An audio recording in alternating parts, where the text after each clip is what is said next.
مفتی صاحب قبلہ کی بارگاہ میں عرض ہے کہ ایک بدعقیدہ مولوی نے اپنی تقریر میں یہ کہا کہ یزید نے جب اپنی خلافت کا اعلان کیا تو اس دور میں موجود بڑے بڑے صحابہ کرام نے ان کے بیٹوں نے یزید کی بیعت کر لی۔ اس میں کئی صحابہ کے ناموں کی مثال بھی دی گئی۔ حضرت عبداللہ ابن عمر تھے، اسی طرح امام حسین کے بھائی محمد ابن حنفیہ کا بھی ذکر کیا گیا۔ تو تمام اس دور کے لوگوں نے یزید کی بیعت کی سوائے دو لوگوں کے۔ حضرت عبداللہ ابن زبیر جو اس وقت مکہ شریف میں تھے انہوں نے انکار کیا، اور امام علی مقام امام حسین رضی اللہ عنہ جو اس وقت مدینہ شریف میں تھے انہوں نے انکار کیا۔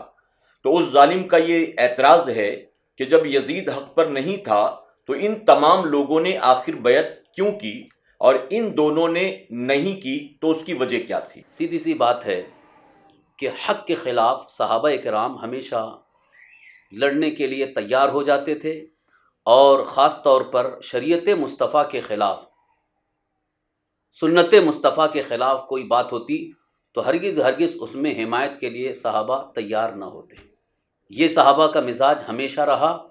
اب اگر کوئی صرف اور صرف اس بات کو لے کر کے یہ کہتا نظر آ رہا ہے کہ انہوں نے بیعت کر لی تھی، یہ تو بات ہضم ہونے والی نہیں، نہ یہ عقل میں آنے والی بات ہے، نہ اس کا کہیں ثبوت ہے کہ انہوں نے علل اعلان بیعت کی تھی۔ اس کا کوئی ثبوت نہیں ہے، یہ سراسر جھوٹ بول رہے ہیں، اور اس معاملے میں یہ کذب بیانی اور دغا بازی سے کام لے رہے ہیں۔ اگر ان کے سامنے ہم ثبوت کا مطالبہ کریں کہ ہمیں اس بات کا پورا ثبوت دو کہ انہوں نے زبانی طور پر یا تحریری طور پر بیعت کا اعلان کیا ہے، صحابہ اکرام میں سے کسی نے بیعت کا اعلان کسی نے نہیں کیا۔ اب رہا مسئلہ خاموشی کا، اگر کسی موقع پر ظلم زیادہ ہو رہا ہو، یا ظالم کی اکثریت ہو گئی ہو، یا ظالم کے پاس اقتدار زیادہ ہو، تو اس وقت اگر اللہ کے خوف سے گوشہ نشین ہو جائیں تو کیا اس کو بیعت کرنا کہا جائے گا؟ حقیقت یہ ہے کہ اس وقت کے جو صحابہ اکرام، تابعین اکرام جو اللہ والے تھے اور ان کے دلوں میں خوف خدا تھا، وہ حقیقت میں خلاف سنت چلنے والے کی حمایت کبھی نہیں کیے اور نہ کر سکتے ہیں۔ رہا مسئلہ خلافت کا، خلیفہ اگر کوئی بن گیا تو خلیفہ بننے کی صورت میں یہاں دو معاملے آتے ہیں۔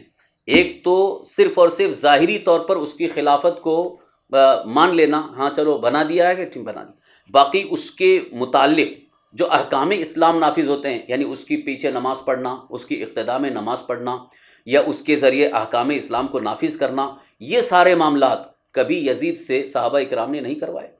نہ اس کے بارے میں کوئی ایسا ثبوت ملتا ہے کہ یزید نے نماز پڑھائی ہو مسجد نبوی میں اور اس کے پیچھے سارے صحابہ اور تابعین جو موجود تھے انہوں نے نماز پڑھی ہو، کہیں اس بات کا ثبوت اور ذکر نہیں ہے۔ پھر یہ کہنا کہ انہوں نے بیعت کر لیے، تو وہاں بیعت نہیں بلکہ خاموشی کا اظہار تھا۔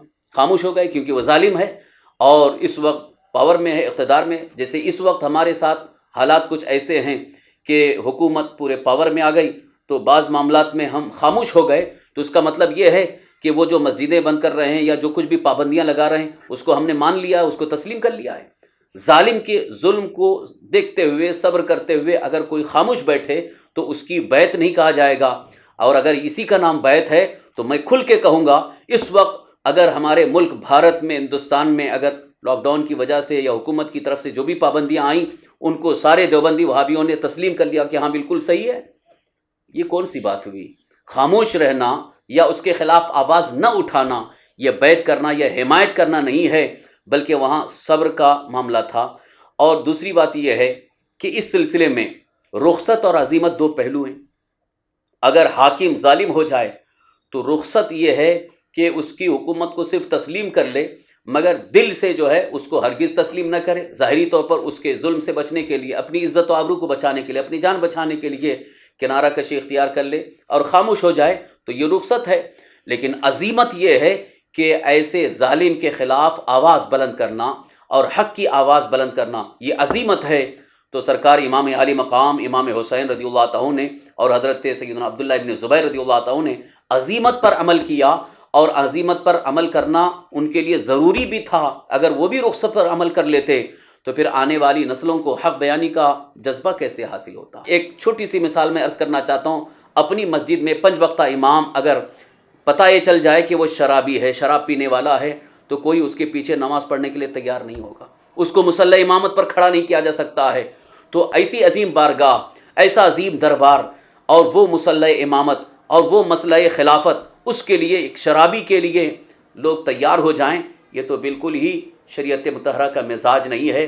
لہٰذا یہ صرف وہابی ہی ایسے لوگوں کی حمایت کر سکتے ہیں، کیونکہ ان کے یہاں تو کوئی سختی نہیں ہے، ان کے یہاں سب چل سکتا ہے۔ کافر کو بھی امام بنا لیں گے، کافر مر جائے تو اس کے لیے ایصال ثواب بھی کر لیں گے، اس کے لیے دعائے مغفرت بھی کریں گے، اور ان کے ایمان ہی کا ٹھکانہ نہیں ہے تو ان کی باتوں کا کیا ٹھکانہ ہے جو اہل بیت اطہار کے خلاف یا امام علی مقام رضی اللہ عنہ کے خلاف باغی ہونے کا قول کرتے ہیں، بلکہ یہ خود باغی ہیں اہل سنت و جماعت کے، اور اجماع امت کے خارق ہیں، انہوں نے اجماع امت کے خلاف اپنا مشن چلایا ہے۔ اللہ تعالیٰ ان سب پر لعنت برسائے، لعنت نازل فرمائے، کیونکہ جو اہل بیت کے دشمن ہیں وہ کبھی دنیا میں کامیاب نہیں ہیں۔ بس ایک حدیث پاک سن لیں، رسول کائنات صلی اللہ تعالی وسلم نے ارشاد فرمایا، لو ان رجلا صعد بین الرکن والمقام فصلى وصام ثم مات على بغض آل محمد دخل النار۔ رسول کائنات صلی اللہ علیہ وسلم ارشاد فرماتے ہیں، اگر کوئی شخص خانہ کعبہ کے پاس، رکن کے پاس یعنی مقام ابراہیم کے پاس اگر نماز پڑھے، روزہ رکھے، اور وہ آل رسول کے بغض میں، عداوت میں مر گیا تو وہ جہنم میں داخل ہوگا۔ ان لوگوں کا وہی حال ہوگا جو دشمن اہل بیت ہیں، جو یزید کی تعریف میں بہت بڑے پل باندھتے ہیں۔ اللہ تعالی ہم اہل سنت و جماعت کو ایسے ظالموں اور ظالم کی حمایت کرنے والوں سے محفوظ رکھے۔